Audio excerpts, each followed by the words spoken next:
It's another week, another new comic book day. Let's take a deep dive into what I pulled. Hi, this is James for Read More Comics.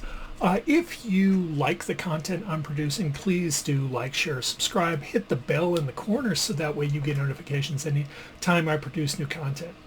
As I said, it was a new comic book day just yesterday, and I have a stack of books to share in addition to some back issues. So why don't we get to it? To begin with, and this is something that my LCS Buy Me Toys in beautiful Mishawaka, Indiana,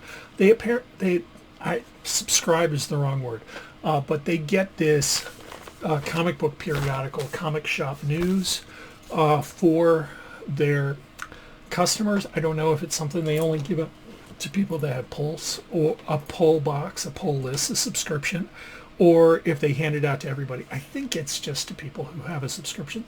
So it's not bad. It gives you some very brief articles. The problem with a periodical like this is the news that they publish needs to be, I don't want to use the word bland, but it needs to be open enough that it doesn't kind of become dated before it goes to press. Anyway, so that was kind of cool. Let's take a dive into my books, show you what I got, why I got it. This is going to be in alphabetical order. First up, we have Absolute Superman issue number 10. This is the Gerard Perel variant cover. This is going to be a cardstock cover instead of the A cover. Check that out. All right, so I'm a little bit behind on reading the Absolute books. Absolute Superman, I think I've read up to issue 6 or 7. What I know is this is kind of a slow burn of an Absolute book compared to Batman or Wonder Woman. Batman is just absolute bonkers, which if you read any Scott Snyder, like Death Metal or Metal, or his run of Batman, you know that he can kind of like lean into that. And Wonder Woman is just this amazing mythology building world that the creative team has created. So this one, Jason Aaron's book, is a little bit slower than that one, kind of creeping into who Kal-El is in the Absolute universe. Is a very tragic figure if you've read up through issue number 6. Awesome book though. Next up, we have Captain America issue number 2. This is by Chip Zdarsky, Valerio Schiti, and Frank Martin. This is the A cover. I just read issue number 1 yesterday. Awesome book. One of the problems I've had with Captain America for a while is that the Marvel, the publisher, is kind of been treating it like Wonder Woman had been treated for a long time over the DC half of the big two, where it is like top tier A-lister IP, but the creative team doesn't seem to get the character. It's really not making big swings, anything like that. Chip Zdarsky, starting with issue number 1, totally did, taking Captain America back to kind of the origin when he thaws. They've introduced a new super soldier. There was a cameo in issue number 1.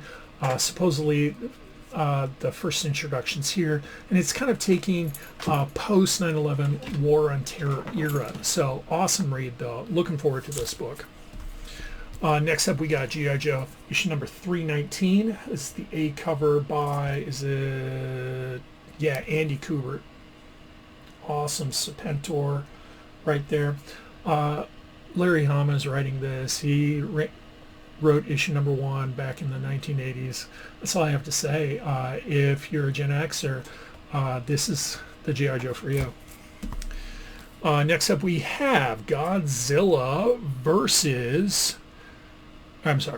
Justice League versus Godzilla versus King Kong. This is 2, so this is like their second volume, second season, whatever you want to call it.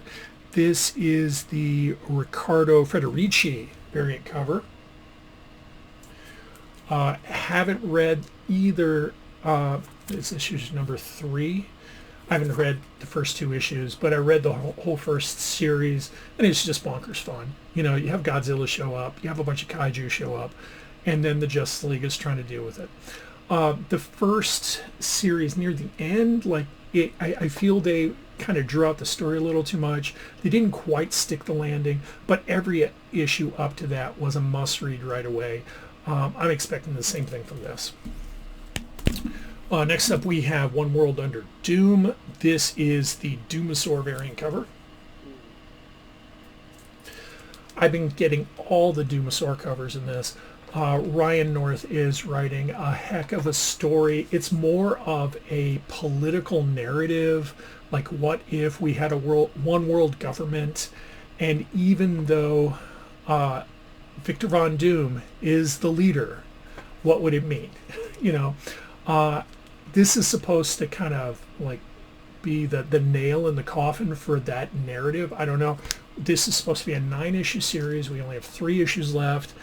Victor Von Doom has been able to relegate to the sidelines every hero, neutralize every hero, or just make himself look like the good guy. You know, he's been doing incredible PR. So it'll be interesting to see how this miniseries, how this event book wraps up. But this has been a really challenging read, especially with what's going on now in the world.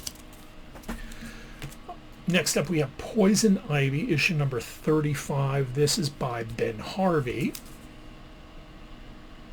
That's a gorgeous cover. Poison Ivy has been an awesome read. I wasn't a big Poison Ivy fan. All I knew about Poison Ivy was what little there was when she'd show up in the regular Batman volume or from Batman animated series. In this, she is more of... I don't want to use the word eco-terrorist because I think that's the wrong label. She's kind of like an anti-hero, a la the Punisher, except she's trying to save the world for everybody, and everybody doesn't seem to get it. So it's an interesting read, fun comic. It's kind of nice because from her perspective, she's the good guy, and that's the perspective it's written from. And all the other characters that show up, like Harley, we have Killer Croc, Janet from HR, which is a big character in this. They all see themselves as the good guy. They're just kind of misunderstood. So it's a really cool read. G. Willow Wilson's been doing an awesome job on this book.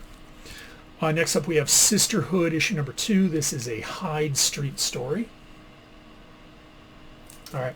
So this is the second month this is out. This is a mini-series, and I'm going to be honest with you. Hyde Street was not the book in Ghost Machine I thought that I would enjoy the most, but it is, okay?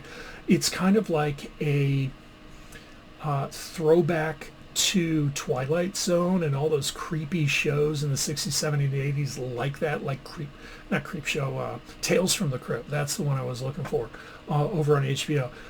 This is kind of a spin-off focusing on a specific character that was introduced in the main story. I don't know a lot about it because this is only the second issue. The art is phenomenal. The story is great. If you haven't gotten on the Ghost Machine bandwagon, definitely recommend it. Next up, we have Star Wars Legacy of Vader, issue number 7. This is a variant cover, but I don't know who the artist is. I'll put it right here. The best books in Marvel's Star Wars, since they got the IP back, have been the ones that focus on the bad guys. And this is not an exception. This is focusing on Kylo Ren. He's going on some sort of vision quest to figure out who he is and connect with his grandfather, Darth Vader. Charles Soule's writing it. Charles Soule knows Star Wars better than anybody except maybe George Lucas. Maybe I'm wrong, but that's my bad, and I'm sleeping in it. This has been a really interesting read. It develops Kylo Ren beyond the kind of emo Sith that the sequel movies made. Unfortunately, I think Kylo Ren would have been one of the coolest characters, and it wasn't the actor's fault. It was the scripts. It was the story. This kind of this book right here is kind of salvaging that character. Highly recommend this. And his sidekick in this, Varnier is amazing, and I think there is somewhere bad that Varnier's taken things. All right, so next up we have Thundercats issue number 17. This is the Pareo cover. I think this is the A cover. Just like G.I. Joe, if you are a Gen Xer, you grew up in the 80s, this is a book you want to read. Okay, it's been a lot of fun, and it's a great throwback to that original series.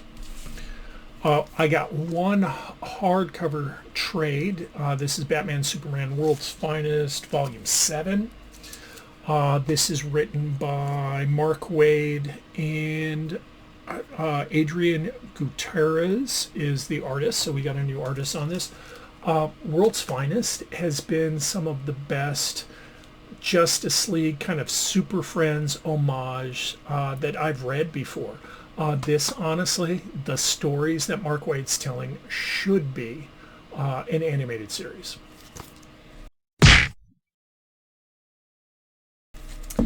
All right, and last, I got some back issues. I sold some gaming stuff, gave me a little extra cheddar. Some of these things weren't really about that, though. They're just books for whatever reason I missed. I thought I picked up the A cover for this. This is New History of the DC Universe, but apparently I didn't. So this is the Dan Mora cover. I haven't read the first issue, heard really good things about this. Dan Mora is on cover work. Mark Waid is kind of reinventing the DC history. I'm looking forward to it. Another one, this is a facsimile of Uncanny X-Men issue number 133. I have all the other facsimile covers for the Dark Phoenix saga. Maybe at some point I will pick up the original first print issues, but right now this is a cost-effective way to kind of fill out a run, get a really crucial X-Men story without breaking the bank. The rest are some issues I was looking for. This is related to my 2025 collecting goal. We got Batman Annual issue number 9. I picked up, this is just a stray issue. Probably in a couple of years I'm going to start kind of drilling back from issue number 400 of Batman Volume 1 and going as early as I can. This is issue number 394. And then this is another book related to my 2025 collecting goal. We got Superman's pal, Jimmy Olsen, issue number 134. This is by Jack the King Kirby, first appearance of Darkseid. This was a wall book at my LCS. And what I found is, and I talked to the owner Casey about this, I looked it up on eBay, looked at sales listings. This is a mid-grade copy. It has some issues. I will be getting it cleaned and pressed. I'm on the fence about getting it graded. I'm not too concerned about reading the book. I'm more collecting it because of its value as a key. But what he was selling it for was a reasonable price for a mid-grade copy. eBay had some books that were definitely a little bit more, and for the first appearance of a major DC character, this is kind of honestly it's undervalued. All right, so there you have it. They're my pulls and some back issues. I appreciate you hanging out with me as I talk about comic books. Thank you for listening to me to ramble on. Please do like, share, subscribe, hit the bell in the corner so you get notifications. And don't forget to read more comics.